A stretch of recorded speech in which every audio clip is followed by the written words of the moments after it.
स्वागत है दोस्तों मूवीज टाइम चैनल के एक और नए वीडियो में। आज हम एक्सप्लेन करने वाले हैं अद्भुत मूवी को, जो कि एक कमाल की हॉरर मिस्ट्री थ्रिलर फिल्म है। तो आइए वीडियो स्टार्ट करते हैं, लेकिन उससे पहले चैनल को सब्सक्राइब करके नोटिफिकेशन बेल को ऑल पर कर दीजिए, ताकि मूवीज और वेब सीरीज का लेटेस्ट एक्सप्लेनेशन सबसे पहले आप तक पहुंच सके। फिल्म की शुरुआत होती है हिमाचल प्रदेश के मनाली और शिमला के बीचों बीच बसा एक छोटा सा शहर अनंतवन से, जहां में गजराज अवस्थी नाम के एक डिटेक्टिव को दिखाया जाता है, जो कि अपने बेटे के साथ खेल रहा होता है। तभी यहाँ पर अवस्थी की बीवी आ जाती है और हमें मालूम चलता है कि आज गजराज अवस्थी को पुलिस के द्वारा सम्मानित किया जाएगा। तो यहाँ अवस्थी अपनी बीवी और बेटे के साथ अवार्ड शो में पहुंच जाता है, जहाँ में बताया जाता है कि अवस्थी एक ऐसा डिटेक्टिव है जिसके पास एक भी ऐसा केस नहीं है जो कि अनसॉल्व्ड रह गया हो। अवस्थी बहुत ही ज्यादा इंटेलिजेंट है, जो केस पुलिस भी सॉल्व नहीं कर पा रही थी, अवस्थी ने उसे सॉल्व कर दिया था, इसलिए पुलिस की तरफ से उसे अवार्ड दिया जा रहा था।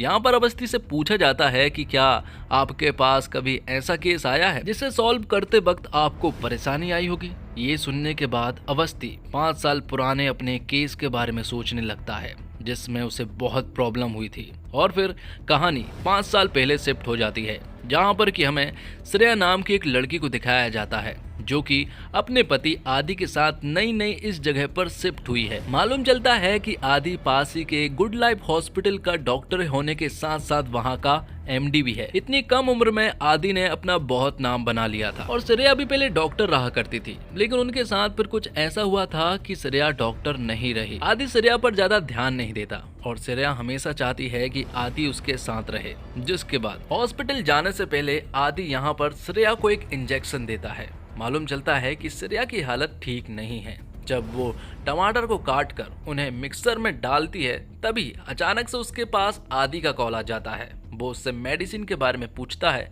तो श्रेया बताती है कि उसने टाइम से मेडिसिन ले ली थी। जैसे ही वो वापस किचन में आती है तो वो देखती है कि उसने मिक्सर बंद कर दिया था, लेकिन इसके बावजूद मिक्सर चल रहा था। यहाँ पर श्रेया ने प्लग निकाल दिया था, इसके बावजूद मिक्सर चल रहा था और बाद में वो मिक्सर उसी की तरफ उछलते हुए आता है। लेकिन श्रेया इस मिक्सर से बाल बाल बच गई थी। वो मिक्सर जाकर दीवार पर टकरा गया था और वहां पर क्रॉस का साइन बन गया था। ये देखने के बाद श्रेया ने तुरंत ही अपने पति आदि को कॉल लगाया और आदि ने डिटेक्टिव को बुलाया और वो डिटेक्टिव था गजराज अवस्थी। यहाँ पर अवस्थी आदि से कहता है कि अगर कोई छोटी मोटी प्रॉब्लम होती तो आप पुलिस को कॉल करते, मुझे जरूर ऐसा लग रहा है कि कोई बड़ी प्रॉब्लम है, इसलिए तो आपने डिटेक्टिव को बुलाया है। यहाँ पर श्रेया बताती है कि हमें कोई मारने की कोशिश कर रहा है और ऐसा पहली बार नहीं बल्कि बहुत बार हो चुका है। श्रेया बताती है कि जब उसका जन्मदिन था तब वो अपने बेड पर जब सोने के लिए गई थी तो अचानक से उसे चुड़ैल दिखाई दी थी और वो कोई सपना नहीं था, क्योंकि उसकी आंखें खुली थी तो जस्ट वो उसके सामने ही थी।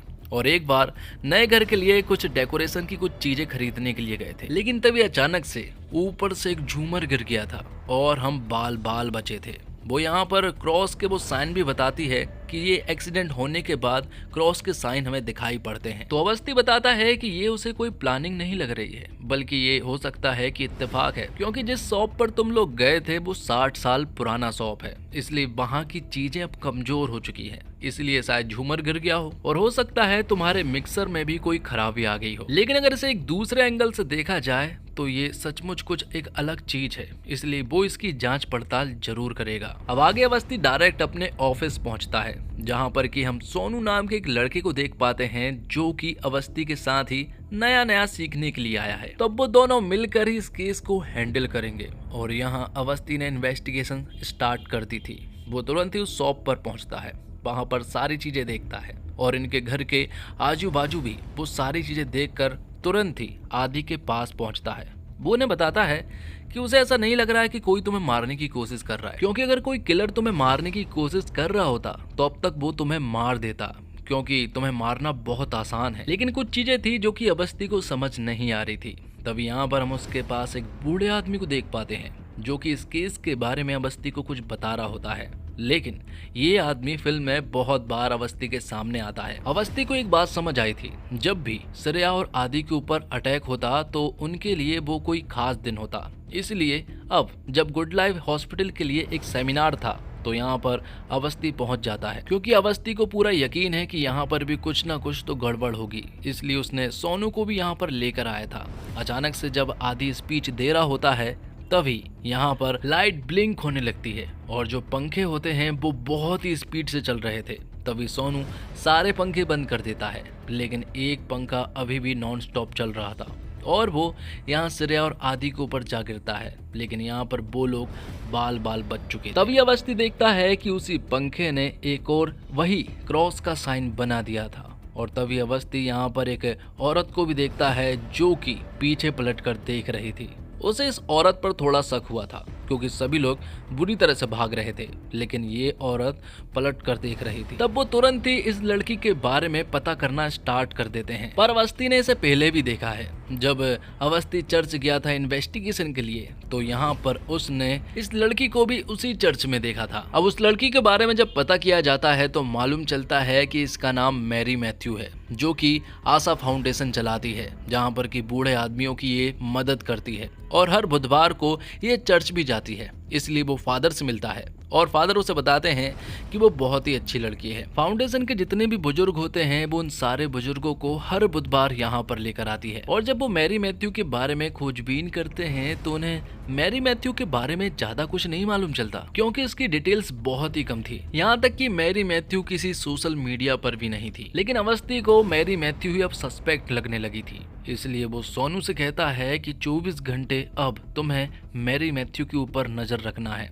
अवस्थी के कहने पर सोनू मैरी मैथ्यू के ऊपर नजर रखने लगता है। तो वहीं दूसरी तरफ हम श्रेया को देखते हैं जो कि किसी चीज की मेडिसिन खा रही होती है। दूसरी तरफ अवस्थी गुड लाइफ हॉस्पिटल में आदि से मिलने के लिए जाता है। यहाँ पर अवस्थी आदि से पूछता है कि क्या तुम किसी मैरी मैथ्यू को जानते हो, जिस पर कि अवस्थी कहता है कि अगर वो कोई हॉस्पिटल की पेशेंट होती तो वो उसे पहचान लेता, लेकिन मैरी मैथ्यू को वो नहीं जानता है। आगे में मैरी मैथ्यू को दिखाया जाता है जो कि आशा फाउंडेशन में बुजुर्गों का बहुत ही अच्छे से ख्याल रखती है। वो उन्हें टाइम पर खाना खिलाती है, टाइम पर थेरेपी देती है और टाइम पर सारी चीजें कराती है। तो मैरी मैथ्यू का डेली का रूटीन सोनू यहाँ पर अवस्थी को बता देता है। यहाँ पर उन्हें कुछ चीजें मालूम चली थी और वो ये कि श्रेया और आदि के ऊपर जब भी अटैक हुए थे तब मैरी मैथ्यू उनके 1 किलोमीटर के आसपास ही रहती है। मतलब कि जरूर इन सारे एक्सीडेंट में मैरी मैथ्यू का कनेक्शन होना तय है। इसलिए अब अवस्थी मैरी मैथ्यू से मिलने के लिए आशा फाउंडेशन में पहुंच जाता है। अवस्थी यहाँ पर मैरी से पूछता है कि क्या तुम गुड लाइफ हॉस्पिटल के डॉक्टर आदि को जानती हो, जिस पर कि मैरी ने साफ मना कर दिया था। बाद में वो सेमिनार के बारे में पूछता है जहाँ पर कि मैरी मैथ्यू हाल ही में गई थी।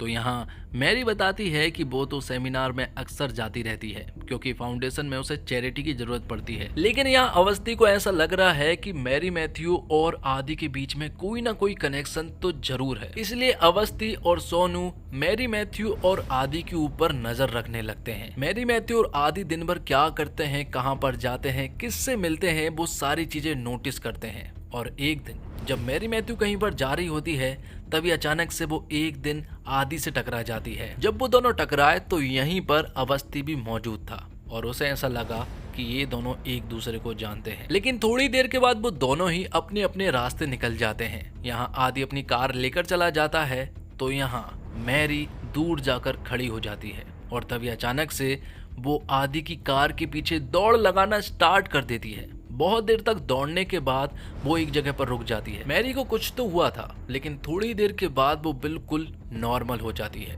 ये सारी चीजें अवस्थी ने देख ली थी, इसलिए वो तुरंत ही आदि के पास पहुंचता है और वो उससे कहता है कि तुम मैरी मैथ्यू को नहीं जानते हो, लेकिन तुम्हें बता दूं कि तुम दोनों एक दूसरे को जरूर जानते हो। अवस्थी जब मैरी मैथ्यू की फोटो आदि को बताता है तो आदि कहता है कि ये मैरी मैथ्यू नहीं बल्कि अंजलि मल्होत्रा है, जो कि बिजनेसमैन राकेश मल्होत्रा की बेटी है और वो दोनों फैमिली फ्रेंड है। तब ये सारी चीजें सुनकर यहाँ अवस्थी पूरी तरह से हैरान रह गया था कि अंजलि मल्होत्रा और मैरी मैथ्यू ये दोनों कौन हो सकती हैं, इन दोनों को आपस में कनेक्शन क्या है। जिसके बाद अवस्थी अंजलि मल्होत्रा के बारे में इंफॉर्मेशन निकालने लगता है और उसे अंजलि मल्होत्रा के बारे में बहुत सारी चीजें मालूम चल जाती है। मालूम चला कि सालों पहले उसका एक्सीडेंट हुआ था जिस वजह से वो लॉस एंजलिस चली गई थी और वो सच में ही राकेश मल्होत्रा की ही बेटी है। वहाँ दूसरी तरफ जब आदि अपने घर पहुँचता है तो वो देखता है कि श्रेया ने अपने घर में तबाही मचा कर रखी है। वो चीजों को तोड़ रही थी। जैसे ही आदि अंदर पहुँचता है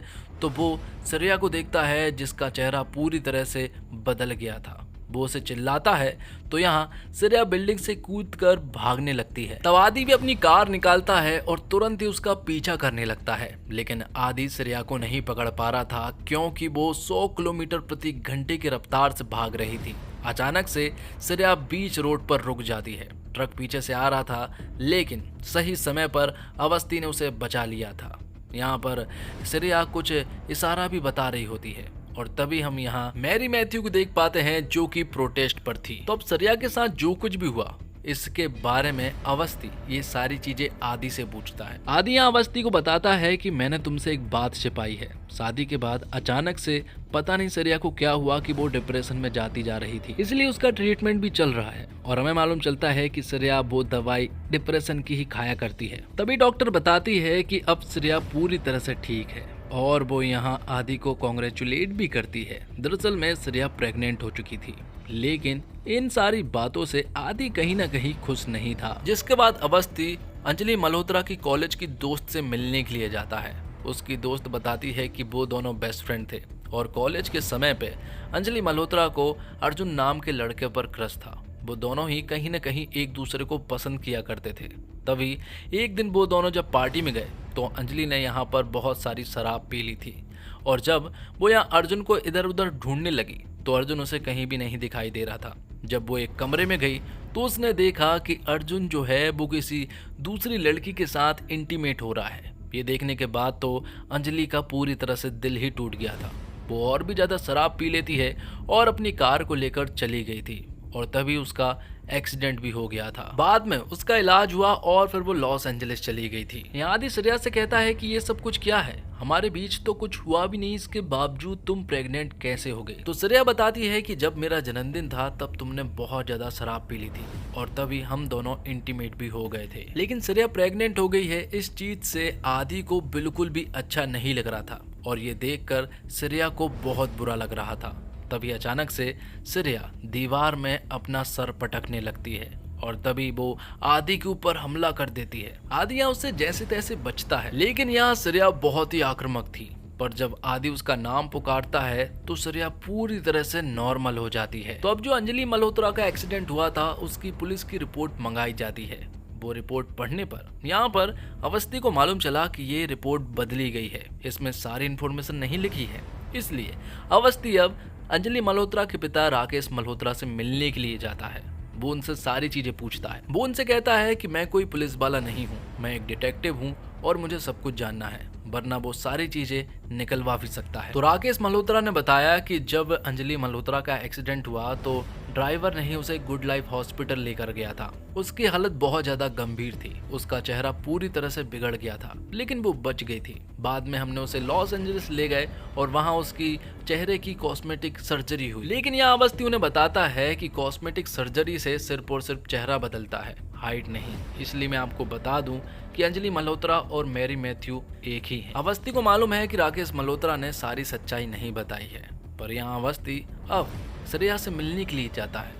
यहाँ पर अवस्थी उससे कहता है कि कुछ भी हो जाए लेकिन मैं तुम्हारे बच्चे का ख्याल रखूंगा। लेकिन अंजलि मल्होत्रा के सच को सामने लाने के लिए हमें आदि और उसका आमना सामना तो करवाना ही पड़ेगा। इसलिए यहाँ पर अवस्थी एक प्लान बनाता है और वो आदि को लेकर चर्च में जाता है। और थोड़ी देर के बाद यहाँ पर अंजलि मल्होत्रा भी आ जाती है, क्योंकि वो हर बुधवार को चर्च में आती है। यहाँ पर वो प्रे करती है और वो वापस जाने लगती है। उन्हें ऐसा लगा कि अंजलि ने कुछ भी नहीं किया, लेकिन तभी अचानक से वो वापस आती है और वो आदि की तरफ बढ़ने लगती है। वहां दूर से अवस्थी और श्रेया ये सब कुछ देख रहे थे। अचानक से अंजलि मल्होत्रा का चेहरा बदलने लगता है और वो यहाँ आदि के ऊपर हमला कर देती है। वो अपने इशारे से ही आदि को उठाकर दूर फेंक देती है। बाद में श्रेया ने आदि को अपने घर लेकर चली गई थी। यहाँ अवस्थी उसका पीछा कर रहा था। वहाँ अंजलि एक दूर जगह पर रुकती है और वहाँ अपने वो असल रूप में आ जाती है।